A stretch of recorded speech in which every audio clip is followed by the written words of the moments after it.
la liberté.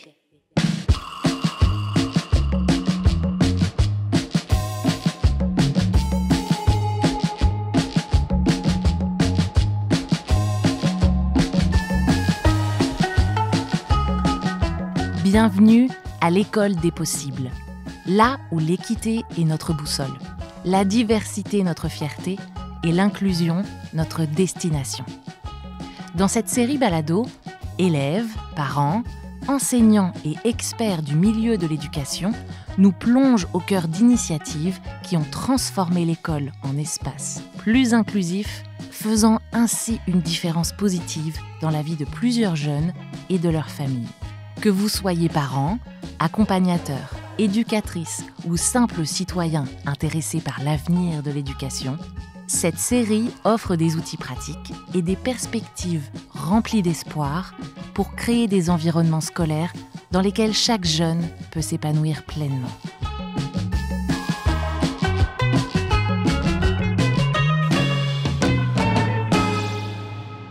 Dans ce premier épisode, explorons les notions d'équité, de diversité et d'inclusion. Daniel Demoissac, Marie-Hélène Desmarais et Joël Tétrault nous aident à mieux comprendre l'importance de ces notions dans le milieu éducatif et leur impact sur la vie des jeunes, mais aussi sur leur réussite scolaire. L'équité, la diversité et l'inclusion, en fait, c'est trois concepts qui sont liés de très, très près. Marie-Hélène Desmarais, professeure agrégée à la Faculté d'éducation de l'Université de Saint-Boniface, experte en conception universelle de l'apprentissage, inclusion scolaire et bien-être à l'école. L'équité, si on essaie de donner une définition, je dirais, là, vulgarisée, c'est en fait, on cherche seulement à venir corriger des désavantages qu'il pourrait y avoir dans certains groupes. Donc, dans certains individus qui ont des caractéristiques X, Y, Z, on essaie de venir corriger les désavantages que la société ou que le système scolaire ou que l'endroit où on est va venir mettre comme barrière, si on veut, à ces individus-là. Et l'équité, c'est la façon de corriger ou de résorber ces barrières-là. Donc, ça, c'est la première chose. La diversité, si on va faire une recension des écrits là-dessus, on va venir voir, en fait, que il y a peut-être 1 million de définitions là, de la diversité. Si on essaie de regarder ça le plus simple possible, c'est essentiellement un état de fait et c'est la prise de conscience que tout le monde est unique. Donc, la diversité, elle est là, toujours, partout, autour de nous. Et il faut juste vivre avec et apprendre à bien vivre avec. C'est pas juste de l'accepter, il faut aller plus loin. Et l'inclusion, c'est le concept, si on veut, qui va venir lier équité et diversité ensemble. L'inclusion, ça va être notre moyen pour faire l'équité, c'est-à-dire résorber les désavantages ou enlever les barrières pour tous les gens qui sont différents, donc pour la diversité. Donc, comment on peut faire en sorte, par exemple, dans une salle de classe, puisque ça, c'est mon domaine, pour enseigner à tous les enfants qui sont devant nous? Ce qu'il faut savoir, le mouvement de l'inclusion scolaire, surtout, ça vient des parents. Ça vient d'un mouvement de parents. Puis là, je dis d'un mouvement, mais dans les faits, c'est plusieurs mouvements. Là. Chaque province avait comme son mouvement de parents qui a fait un peu cette petite révolution-là. Mais on remonte à très longtemps où, à la base, l'école, c'était pour les enfants normaux, dits normaux. J'aime pas nécessairement ce terme-là, mais on va l'utiliser aujourd'hui parce que c'est ce qu'on utilisait à l'école, dans ce temps-là. Et dans le fond, l'école était réservée uniquement pour les gens qui correspondaient aux caractéristiques du groupe commun. Tous les autres enfants étaient, au départ, exclus de ce système-là, c'est-à-dire qu'ils n'allaient pas à l'école. Si on avait, par exemple, un enfant qui a une trisomie 21, il n'était pas scolarisé, point. Donc, il vivait comme dans une zone recluse de la société. Et à un moment donné, on s'est rendu compte, surtout parce que les parents ont commencé à s'opposer à ça, les parents se sont rendus compte, bien, pourquoi mon enfant n'a pas accès aux mêmes services, aux mêmes éléments que les autres enfants? Oui, il est différent, mais il est capable. Alors, les parents ont commencé à soulever ces questions-là. Et progressivement, on a comme réintégré ces enfants-là, ces gens-là dans notre société. Donc, c'est vraiment à partir de revendications de groupes de parents que l'inclusion est apparue comme importante. Au niveau mondial, C'est en 1994 que ça s'est, en 1994, par la déclaration Salamanque. Je n'entrerai pas dans les détails de cette grosse déclaration-là, mais essentiellement, c'est les Nations unies qui ont décrété que l'éducation était un droit universel et donc que tous les enfants, peu importe qui ils sont, peu importe leurs caractéristiques, devraient avoir accès à l'école et devraient aussi être inclus. Et là, quand on dit inclus, c'est pas juste d'être déposé dans une salle de classe. Ça va beaucoup plus loin que ça. Donc, c'est vraiment en 1994 que cet accord-là a été signé et que tous les pays des Nations unies se sont engagés vers cette nouvelle façon de faire. Maintenant, ce qu'il faut savoir, c'est que le Manitoba peut être vu un petit peu comme un précurseur au niveau de l'intégration et de l'inclusion scolaire parce qu'on a reconnu le droit universel à l'éducation en 1966. Fait que ça, c'est quand même plusieurs années avant la déclaration Salamanque. On avait aussi commencé l'intégration scolaire qu'on appelle le mainstreaming. On avait commencé ça en 1975, qui est si on veut, là, des précurseurs à l'inclusion scolaire.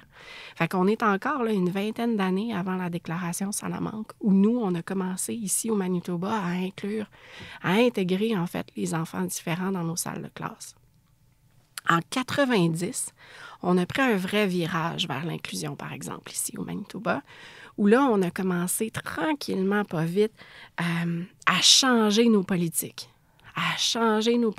nos documents institutionnels, gouvernementaux, pour vraiment commencer à mettre les balises de comment on va faire l'inclusion scolaire ici au Manitoba. Et c'est devenu dans les lois du Manitoba officiellement en 2006, avec la philosophie de l'inclusion. Et ces lois-là, la loi 13 et la loi 30, pour être plus précise, là, c'est vraiment les deux lois qui disent en fait que tous les enfants doivent être dans leur salle de classe régulière. Donc, la porte d'entrée de l'école, c'est la salle de classe régulière. Donc, il n'y a pas d'autre système. C'est là où les enfants vont. Et c'est donc à l'école de répondre à leurs besoins. Et ça fait toute la différence. Si tu reconnais que chacun a ses défis, chacun a ses besoins, déjà, tu reconnais une diversité. Tu sais, on n'est pas tous pareils, puis c'est une bonne chose qu'on n'est pas tous pareils. Daniel Demoissac, professeur de physiologie à la Faculté des sciences de l'Université de Saint-Boniface. Si on a eu de l'évolution, c'est parce qu'on n'est pas tous pareils. Si on avait tous été pareils, on aurait été anéantis il y a bien longtemps. Alors, c'est pour dire, on a besoin de la diversité dans nos sociétés, on a besoin de la diversité dans la nature, sinon on peut pas s'améliorer, on peut pas grandir. Par rapport à l'inclusion, bien évidemment, si on reconnaît qu'il y a de la diversité et on reconnaît que chacun a ses besoins, c'est d'inclure tout le monde là-dedans. On ne va pas donner juste à un parce qu'il y a un besoin spécifique auquel on peut répondre. Il faut répondre aux besoins de tous, dans la mesure du possible, évidemment. Mais je pense que dans un ensemble, quand on parle d'équité, automatiquement, il faut penser à la diversité, à l'inclusion. Pour moi, c'est vraiment défaire des mythes. Joël Tétrault, éducateur en sciences humaines et éducation autochtone. Défaire des mythes comme le patriarcat, le sexisme, qu'il y a juste deux genres, que les gens ne peuvent pas aimer qui ils veulent. Il y a des gens de certaines races qui sont supérieures à d'autres. Ça, pour moi, c'est ça. La diversité, l'équité, l'inclusion, c'est vraiment défaire ces mythes-là pour qu'on puisse vraiment construire un meilleur monde. Ouais, c'est ça. Il y a une position philosophique dans l'inclusion, c'est-à-dire c'est un peu quel genre de société. Tu sais, si je réponds par le macro en premier, là, quel genre de société? Dans quel genre de société on veut vivre? C'est essentiellement ça. Est-ce qu'on veut vivre dans une société où tout le monde a sa place, où tout le monde arrive à faire de son mieux puis à avoir comme ce qu'il faut pour faire de son mieux? Est-ce qu'on veut vivre dans une société où on collabore, où on partage, où on respecte chacun des individus qui est là? Si on dit oui à ces questions-là, bien, c'est la société inclusive. Maintenant, si on essaie d'aller un peu plus en détail, ce qu'on sait sur comment l'apprentissage fonctionne, ce que la recherche nous dit sur l'apprentissage, c'est que la première chose pour apprendre, il faut être bien. Si on n'est pas bien, que ce soit si on est malheureux, que ce soit si on est stressé, que ce soit si on est fatigué, si on a faim, c'est vraiment là, tu sais, là, nos besoins primaires de la pyramide de Maslow, là, ça prend ça pour apprendre. C'est-à-dire qu'il faut qu'on soit bien dans l'endroit où on est et dans le contexte dans lequel l'apprentissage va s'opérer. Donc, si on n'est pas bien dans une salle de classe parce qu'on est exclu, on apprend mal. On a plusieurs recherches depuis plusieurs années qui vont aborder cette question-là. Dans le corps humain, il y a 2 systèmes qui contrôlent, qui gèrent l'aspect de vie qu'on a. Alors, il y a le système nerveux qui, comme tu dis, des fois, on a un contrôle dessus, puis des fois, non. Il y a le cortex cérébral, c'est lui qui contrôle nos pensées, nos actions. T'sais, on a un certain contrôle là-dessus. On peut dire, je vais aller prendre une marche, alors, c'est moi qui décide de commencer à bouger mes pieds de la façon qu'il faut pour que je puisse marcher. Mais dans le système nerveux, il y a aussi ce qu'on appelle le système nerveux autonome. Lui, on ne le contrôle pas. Il arrive qu'on le veuille ou non. On n'en est pas conscient. Et puis, quand on fait face à une situation que nous estimons étant stressante, ça active le système nerveux autonome. Fait que veux pas, tes réactions viennent d'elles-mêmes. Alors, ton cœur commence à battre vite, tu transpires, tu respires plus souvent, tu es prêt pour ce qu'ils appellent la lutte ou la fuite, une réaction de lutte ou de fuite. Alors, puis ça remonte un peu à l'évolution des vertébrés, c'est curieux, mais dans les animaux, on peut le comprendre s'ils font face à une situation, ils rencontrent un prédateur, par exemple, c'est quoi leur réaction possible? C'est soit que tu vas te battre ou tu vas te sauver. Chez l'humain, évidemment, on n'est pas tout à fait confronté aux mêmes... Les prédateurs, on ne les rencontre pas tous les jours. Pour nous, le stress est différent. Mais la réponse est la même, dans le sens que tu te mets prêt à te battre ou à fuir. Alors, ça engendre le relâchement d'hormones telles que l'adrénaline et la noradrénaline. C'est ça qui fait que ton cœur bat plus vite, que tu respires plus vite, que tu transpires, que ton énergie est là tu es prêt là, à courir s'il faut, tu sais. Fait que ça fait en sorte que dans une situation, mettons, dans le contexte de ce qu'on parle, une personne qui est confrontée, qui vit une situation de discrimination agressive, ça peut faire monter ce système nerveux autonome, puis le faire, le mettre en marche. Alors, là, tu as l'adrénaline, la noradrénaline qui circulent, et puis ça tu peux pas le contrôler. Mais d'un autre côté, si tu vis une situation d'exclusion où on ne veut pas t'avoir, on te met de côté, c'est quelque chose de répété, à la force de ressentir ça, ce qui arrive, c'est que tu as d'autres neurotransmetteurs qui, en temps normal, t'aideraient à avoir une perspective positive. T'apporte du bonheur, un sentiment de bien-être, de confiance en soi. Quelques exemples, la dopamine, la sérotonine.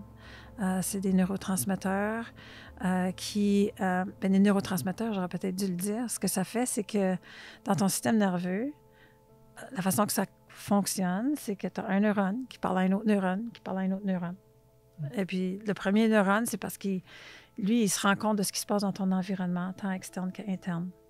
Le deuxième neurone, c'est qu'il ramasse l'information puis il dit « Ah oui, j'ai déjà vécu quelque chose comme ça. La dernière fois, c'est ce que j'ai fait. Je devrais-tu faire la même chose? Peut-être que oui, peut-être que non. OK, on prend une décision. C'est ce qu'on va faire. » Transmet le message au troisième neurone qui dit « OK, moi, je vais aller dire à mon biceps de se préparer. Là. Il y a de l'action qui s'en vient. » Entre ces neurones-là, tu as des neurotransmetteurs. Le neurotransmetteur, c'est le messager chimique qui passe d'un neurone à l'autre puis qui active l'un et l'autre. Alors, des fois, on a plusieurs neurotransmetteurs dans notre corps. Les neurotransmetteurs vont agir différemment dépendant d'à qui ils parlent, avec qui ils communiquent. Alors, des fois, ça peut être une bonne chose, des fois, ça peut être une mauvaise chose. Alors, dans les sens que c'est une bonne chose, avec la dopamine et la sérotonine, généralement, c'est des sentiments positifs que ça apporte. Comment on fait pour avoir plus de dopamine et de sérotonine? L'activité physique, c'est une chose qui nous apporte un sentiment de bonheur, même si on n'aime pas... moi, j'aime pas courir, mais quand j'y vais, ça me fait du bien. C'est la dopamine qui est relâchée, puis veux pas, ça me fait du bien. Alors, comme j'ai ressenti ce bon sentiment-là la dernière fois que je suis allée courir, je vais retourner courir. C'est ça qui t'encourage, qui te motive. Alors, chez les jeunes qui vivent des expériences d'exclusion, bien justement, on a moins de dopamine, on a moins de sérotonine, on a moins de ces neurotransmetteurs-là positifs. Et donc, ça vient qu'on se sent déprimé, on se sent triste, on mange moins bien, on n'a pas d'appétit, on dort pas si bien, on n'a pas le goût de faire quoi que ce soit. C'est plus facile de rester couché dans mon lit que de me lever puis d'aller faire quelque chose de créatif. Bien, c'est certain qu'avec ça, quand on a un déséquilibre hormonal de ce genre, on a de la difficulté à se concentrer, la mémorisation est plus difficile, on n'est pas motivé non plus. Il faut savoir que dans le corps, on vise toujours ce qu'on appelle l'homéostasie, l'équilibre. Alors, on veut que notre système soit bien équilibré pour qu'on puisse fonctionner comme ça devrait. Mais si on a des expériences d'exclusion qui sont répétées sur une longue période de temps, on vit un déséquilibre parce que là, nos neurotransmetteurs, il y a une moins bonne production et donc les effets néfastes perdurent. Ça peut aller jusqu'à... Tu sais, on dit une dépression, c'est d'être triste pour une période de 2 semaines consécutives où est-ce qu'on a de la difficulté à faire nos activités quotidiennes. Mais là, ça peut s'étendre. Les dépressions, ça peut durer des années. Vraiment, ça peut être très, très néfaste. Et puis, quand tu es rendu au point où tu n'as plus le goût de te lever, de manger, de parler avec du monde,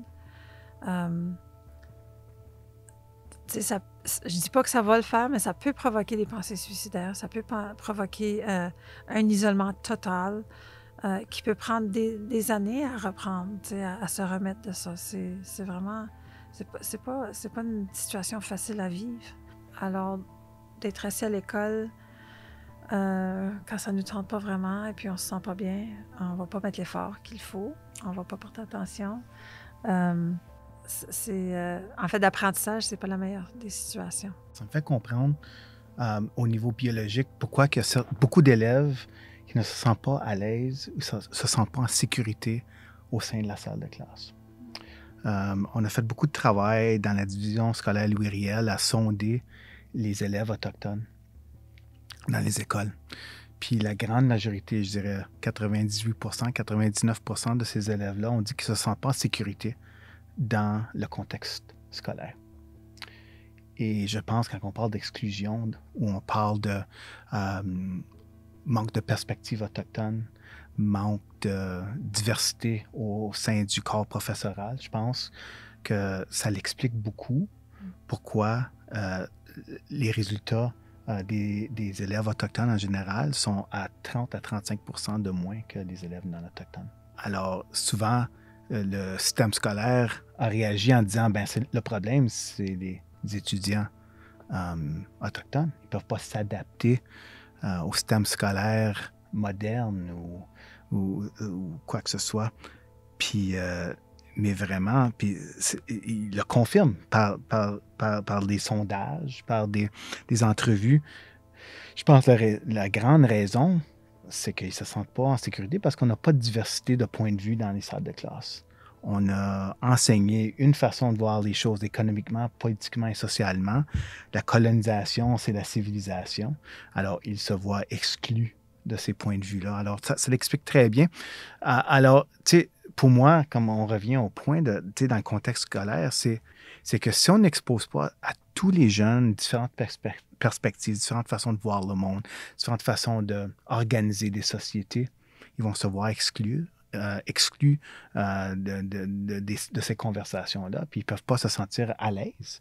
Alors, comment bien apprendre si tu ne te sens pas à l'aise au sein de la salle de classe? Alors, je pense que biologiquement, et la réalité, on le voit quotidiennement dans nos écoles. Mais je ne suis pas spécialiste du domaine de l'éducation, mais il me semble que ça va prendre un changement radical.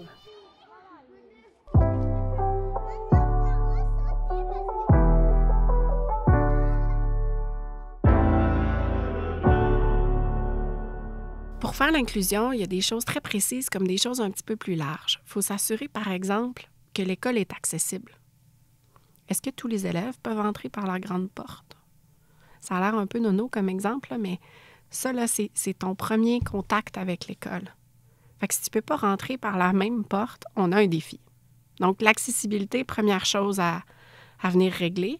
Puis tu sais, quand on parle d'accessibilité, là, on ne parle pas juste des élèves en fauteuil roulant, là. On parle de la maman qui vient reconduire l'enfant à l'école avec la poussette, là, ou qui arrive à vélo. Okay? Donc, il faut aussi là, déconstruire. On n'est pas toujours en situation de handicap. Donc, accessibilité, c'est la première chose. On a parlé un petit peu plus tôt de comment c'est important d'être bien à l'école. Donc, le climat de classe. La première chose à faire, là, comment on peut faire en sorte qu'il y ait une ambiance propice à l'apprentissage à l'intérieur même de la salle de classe. Puis ça passe par le climat. Un climat qui est chaleureux, qui est accueillant. Un climat qui, comme élève, va me permettre de prendre des risques.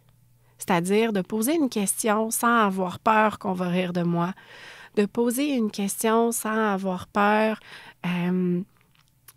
qu'à la cour d'école, on va m'en parler par après ou des choses comme ça. Donc, vraiment, là, tout ce qui est le climat. Comment je peux faire en sorte, dans ma salle de classe, pour que mes élèves se sentent bien et qu'on puisse se parler des vraies choses. Puis là, je dis à l'école, là, mais pour les gens qui nous écoutent, là, c'est la même chose dans votre milieu de travail. Hein? Qu'est-ce qui fait que quand vous arrivez au travail, vous vous sentez bien? C'est ce contexte-là qu'on essaie de recréer dans la salle de classe avant même de parler d'apprentissage. Je fais toujours une espèce de caricature là, quand je parle de ça avec mes élèves, là, mais je leur dis souvent, en septembre, là, laissez donc tomber le programme d'études. Créez l'ambiance, créez votre climat. Connaissez vos élèves. Préparez tout ce qui est relationnel avant d'apprendre. Évidemment, là, j'exagère un peu en disant qu'en septembre, on ne fait pas d'enseignement. C'est pas ça que je dis. Mais c'est avant d'enseigner, il faut s'assurer que les bases soient là. Il faut s'assurer qu'on est bien dans notre salle de classe puis qu'on se connaisse assez pour s'aventurer ensemble dans l'apprentissage. Une fois que ces éléments-là sont là, c'est-à-dire l'accessibilité puis le climat, là, on peut parler du détail. Là, on peut parler des approches pédagogiques. Il y en a toutes sortes des approches pédagogiques. Mais je dirais qu'on parle de réponse à l'intervention, qu'on parle de différenciation pédagogique, de conception universelle de l'apprentissage, de classe inversée pour les élèves du secondaire, d'enseignement par projet. On peut en nommer, là, il y en a toute une liste de pédagogie inclusive. Ce qu'elles ont en commun, là, c'est qu'elles passent d'abord et avant tout par la connaissance de l'enseignant, des élèves qu'il a devant lui ou elle, et la connaissance des besoins de ces élèves-là. Donc, c'est relationnel. Ce que j'essaie de dire, là, c'est que l'inclusion, là, c'est d'abord et avant tout relationnel. Ensuite, on peut venir mettre toutes sortes de mots savants pour décrire la pédagogie qu'on va utiliser, mais le principe de base, c'est toujours ça. Répondre aux gens qui sont devant moi. Une des approches inclusives qu'on a, c'est ce qu'on appelle la conception universelle de l'apprentissage ou la pédagogie universelle. Là, c'est deux appellations francophones pour dire à peu près la même chose. Les chercheurs s'obstinent un petit peu là, en disant qu'il y a des différences, mais vraiment, là, on va les traiter comme des synonymes aujourd'hui. Donc, la conception universelle de l'apprentissage, c'est une approche pédagogique inclusive qui vise à penser c'est quoi les besoins qu'il va avoir dans ma salle de classe avant même de connaître les élèves puis avant même d'aller enseigner pour essayer d'anticiper tous ces besoins-là et d'être prêt à répondre avant même qu'ils arrivent. Donc, c'est vraiment à la différence, si on veut, de la différenciation pédagogique où c'est aussi une approche inclusive qui est très, très, très utilisée, qui fonctionne très bien, mais c'est comme si en différenciation pédagogique, on attend que le besoin arrive, puis là, on va faire une intervention au cas par cas. Ce qui fait en sorte que des fois, ça peut être lourd, parce que si j'ai 18 besoins différents dans ma salle de classe, bien là, je me retrouve à faire 18 fois des trucs différents. Donc, pour les enseignants, ça peut être lourd très rapidement. Alors qu'en conception universelle de l'apprentissage, on se dit, la dernière fois que j'ai enseigné cette leçon-là, qu'est-ce qui est arrivé? Où les élèves avaient eu de la difficulté? Si j'ai des élèves qui ont des défis plus précis, on essaie de penser à tout ça et là, on va venir planifier notre enseignement en fonction de ce qui était déjà arrivé. Donc, on arrive à faire des interventions, si on veut, de groupe qui vont répondre à un plus grand nombre d'élèves. C'est un peu ça la stratégie. Et on oriente nos interventions pédagogiques autour de 3 principes. Donc, on va essayer d'utiliser le plus de moyens d'engagement possible, le plus de moyens de représentation de l'information possible. Et le dernier principe, c'est des moyens pour permettre à nos élèves de s'exprimer et d'être actifs dans leur apprentissage. D'où ça vient, ces 3 principes-là? Ça vient de toutes les recherches en neurosciences et en sciences de l'apprentissage qui nous disent essentiellement que pour bien apprendre, il y a le rôle des émotions avec le cerveau, il y a le contexte d'apprentissage dans lequel on s'inscrit, et le 3e élément, c'est il faut se connaître comme apprenant et il faut avoir la possibilité de se pratiquer. Et donc, la répétition est un peu incluse là-dedans. Tout ça en considérant que chaque individu apprend d'une manière variée, c'est-à-dire d'une manière différente à chaque fois que j'apprends, et aussi, dépendamment des matières, dépendamment des journées, ça change aussi. Donc, finalement, on n'apprend jamais de la même façon. On a besoin de répétition. On a besoin d'avoir une émotion qui est positive au moment où on apprend. Si ces conditions-là sont remplies, c'est là où on va apprendre. Donc, si on reprend nos 3 principes, j'ai parlé d'abord du moyen d'engagement. L'engagement, là, on fait référence aux aspects émotifs de l'apprentissage. Ça, là, c'est la motivation scolaire. C'est aussi le désir intrinsèque d'apprendre, le désir qui vient de moi. Tu sais, la motivation qui va faire en sorte là, que je ne veux pas apprendre pour étudier quelque chose puis le répéter à l'examen. Je veux apprendre parce que le contenu m'intéresse. C'est ça qu'on cherche à développer chez nos élèves. Une soif d'apprentissage. Et ça, là, ça se fait seulement quand on a un contexte. Ça se fait seulement quand on a un environnement d'apprentissage qui est propice à ça. Donc, c'est pour ça, tu sais, tantôt, quand je disais, là, il faut être bien pour apprendre, c'est qu'il faut avoir des émotions positives, mais il faut aussi sentir qu'on a un contrôle sur les apprentissages et sur la situation dans laquelle on est. On n'est pas juste là passif à attendre que ça se passe. On a un rôle à jouer.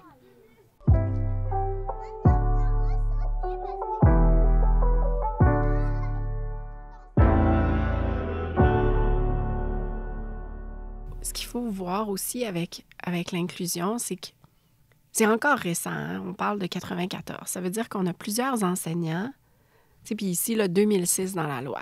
Ça veut dire qu'on a plusieurs enseignants qui sont en fonction présentement, qui n'ont pas vécu l'inclusion.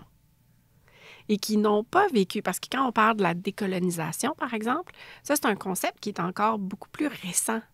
Hein? C'est relativement nouveau, je dirais même dans les 10 dernières années seulement, où on a ces conversations-là, puis que ça se traduit tranquillement pas vite dans les programmes d'études. Parce que la diversité, hein, c'est large. Qu'on peut parler de perspectives autochtones, on peut parler de racisme, on peut parler de diversité de genre, diversité religieuse. Donc, il y a des diversités, si je peux le dire comme ça, dont on parle depuis beaucoup plus longtemps. Tout ce qui est situation de handicap, par exemple, ça, c'est loin d'être réglé, mais on en parle depuis beaucoup plus longtemps. Alors, on a des profs des enseignants qui sont dans notre réseau qui n'ont pas vécu l'inclusion scolaire et qui n'ont pas encore développé ces réflexes-là de « Ah oui, il faut que je décolonialise. Ah oui, il faut que… » Quand je parle, par exemple, de voiture, le personnage que je choisis, c'est pas toujours obligé d'être un garçon. Tu sais, quand je parle de, je sais pas moi, jouer au papa et à la maman, bien, peut-être que je suis pas obligée de dire papa, maman, je pourrais dire parents, ça ferait pareil. Donc, ces réflexes-là, parce que tous ces domaines-là sont encore récents, ces réflexes-là ne sont pas développés encore chez tous les profs, chez tous les enseignants. Et ça, on fait beaucoup, beaucoup de sensibilisation, même dans les cours au bac, les cours de post-bac, les cours de maîtrise. On en parle beaucoup de ces concepts-là. Mais ça demande du temps pour arriver à une génération d'enseignants qui va avoir vécu l'inclusion. C'est aussi ça, hein? C'est des changements de société. Ça ne se fait pas du jour au lendemain. La formation des enseignants, c'est une des conditions. Il faut donner du développement professionnel de qualité. Il faut que les recherches nous disent qu'il faut que le développement professionnel soit fait de manière continue. C'est-à-dire qu'on va venir enseigner, disons, une théorie aux enseignants. Parce que là, présentement, là, ce qu'on fait avec le développement professionnel, plus souvent qu'autrement, c'est qu'on va aller leur donner une formation d'une demi-journée. Puis là, après ça, on s'en va. Puis il n'y a plus jamais de suivi. Ça, là, la recherche nous dit que c'est probablement une des pires choses qu'on fait. ce qu'il faudrait faire dans un monde idéal où on aurait le temps, l'argent, etc., ce serait d'aller donner une formation et ensuite d'offrir un accompagnement continu aux enseignants. Donc, changer la façon dont on fait le développement professionnel, ça va devenir un élément essentiel pour mieux faire l'inclusion dans nos écoles. L'autre élément, c'est la collaboration. La collaboration à l'intérieur de l'école, c'est-à-dire entre les acteurs scolaires entre eux, élèves inclus, si je peux dire ça. Je sais qu'à l'oral, on ne peut pas mettre ça en caractère gras, là, mais si j'avais un PowerPoint avec vous aujourd'hui, là, ça serait écrit en caractère gras, puis peut-être que j'aurais une animation pour le faire clignoter. Il faut que l'élève collabore. L'élève, c'est la première personne qui devra avoir le mot à dire dans ses apprentissages.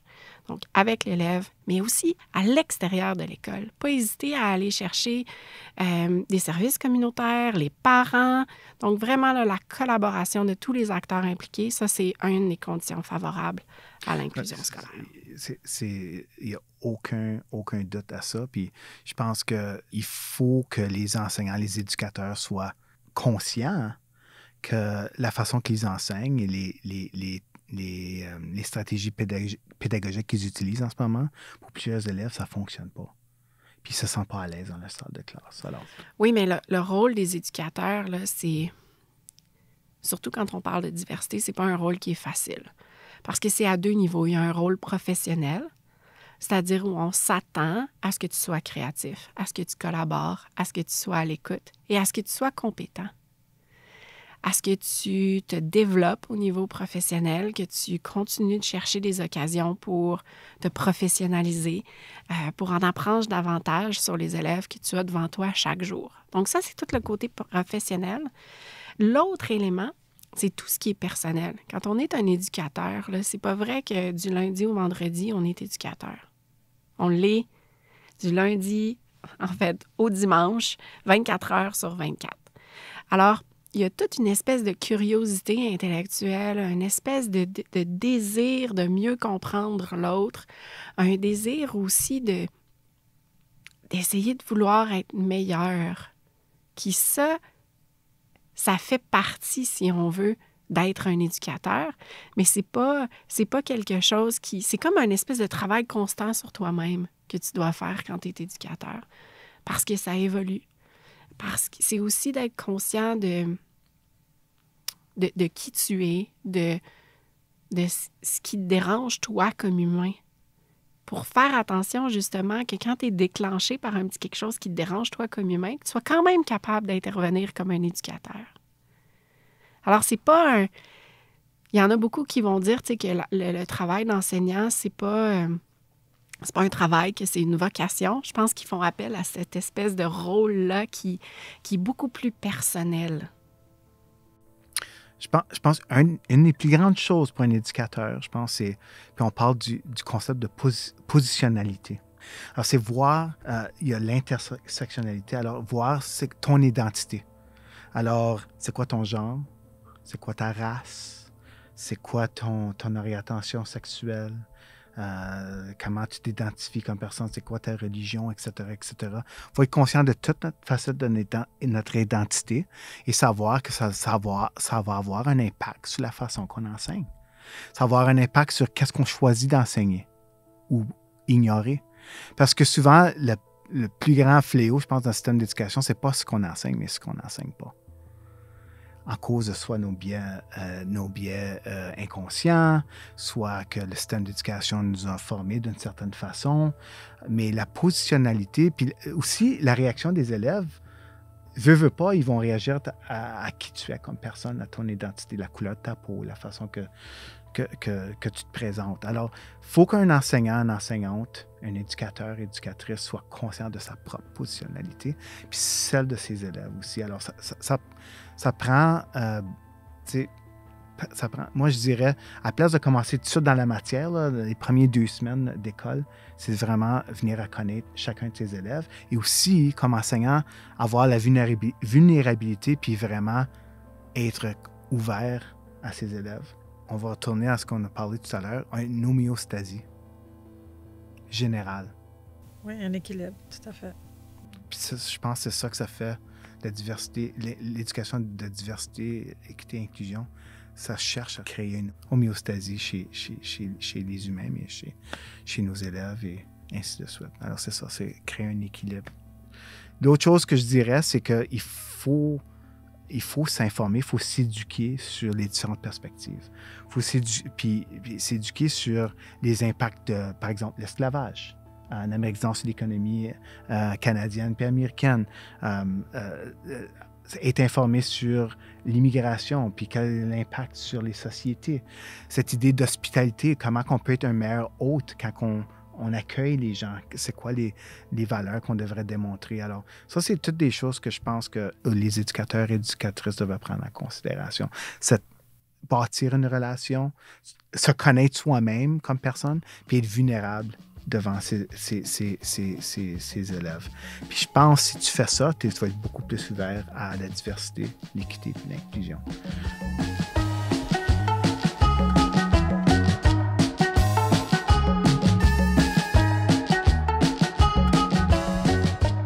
Merci à nos intervenants, Daniel Demoissac, Marie-Hélène Desmarais et Joël Tétrault.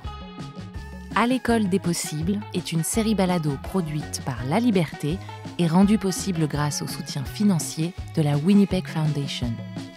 Réalisation et enregistrement, Mehdi Bérédad. Entrevue et voix off, Morgane Lemay. Montage, Mehdi Bérédad et Alicia Régnier. Graphisme, Sonia Rousseau. Gestionnaire des opérations, Mélissa Audino. Directrice adjointe, Lisiane Romain. Directrice générale et rédactrice en chef, Sophie Gaulin.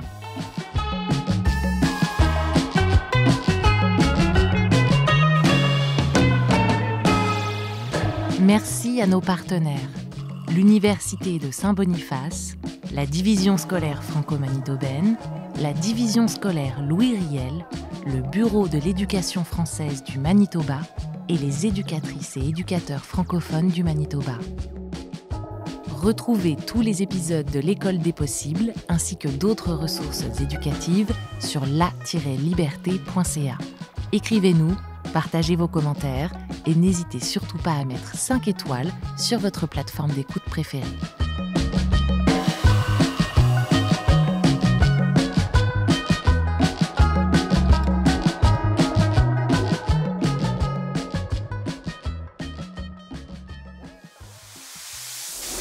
La liberté.